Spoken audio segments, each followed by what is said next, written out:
Cerita horor hantu pembeli rumah ini merupakan kejadian nyata yang dialami oleh ayahku sendiri. Kejadian ini terjadi 1 bulan yang lalu saat kami berencana menjual rumah lama kami.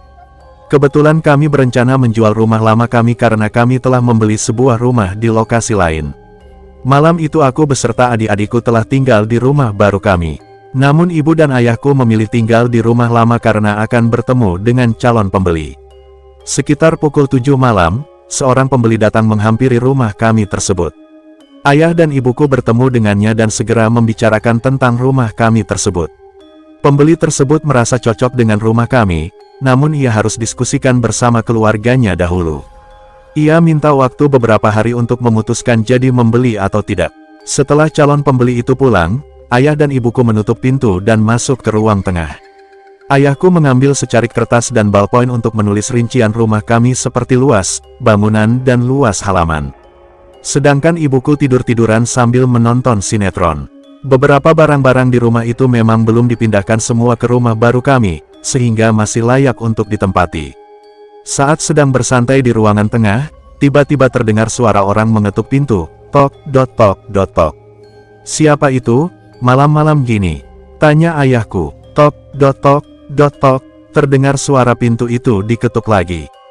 Iya sebentar, jawab ayahku sambil bangkit berdiri. Ayahku berjalan menuju pintu depan dan segera membuka pintu tersebut. Ceklek, ngeyek, ayahku membuka pintu. Tidak ada seorang pun berdiri di depan pintu, kemudian ayahku segera keluar. Ayahku kaget melihat seorang bapak-bapak yang tidak terlalu tua berdiri di pojok teras rumahku itu. Kebetulan di terasku terdapat kursi dan meja. Orang itu berdiri di belakang meja dekat kursi. Orang itu mungkin berumur sekitar 40-an, terdapat kumis tebal di wajahnya.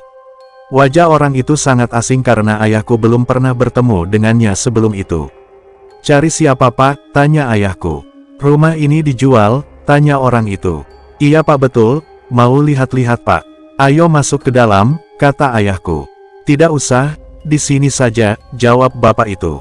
Oh ya? Silahkan duduk Pak, kata ayahku. Bapak itu tidak menjawab dan tetap berdiri dengan wajah datar tanpa ekspresi menatap ayahku. Ayahku menarik kursi dan duduk. Saat akan duduk, ballpoint yang dibawanya terjatuh ke kolong meja. Ayahku segera membungkuk untuk mengambil ballpoint itu. Saat sedang mengambil ballpoint, tanpa sengaja ayahku melihat kaki bapak itu melayang alias tidak menyentuh lantai rumahku. Orang itu sedang dalam keadaan berdiri namun kakinya tidak menyentuh lantai. Wajah ayahku langsung menjadi pucat ketakutan, namun ia mencoba tetap tenang dan tidak panik. Setelah mengambil ballpointnya, ayahku memberanikan menatap dan berbicara dengan orang itu. Sebentar ya Pak, saya ambilkan minum dulu, kata ayahku sambil berdiri. Mau ambil minum atau sudah tahu? Jawab orang itu. Ayahku yang tak bisa menahan ketakutannya langsung jatuh pingsan dan tergeletak di lantai. Menurut ibuku, ia tidak melihat siapa-siapa selain ayahku yang pingsan di lantai saat itu. Cerita horor hantu pembeli rumah ini cukup membuat kami semua takut kalau menerima tamu malam-malam. Namun kami bersyukur karena rumah kami tersebut kini telah laku terjual.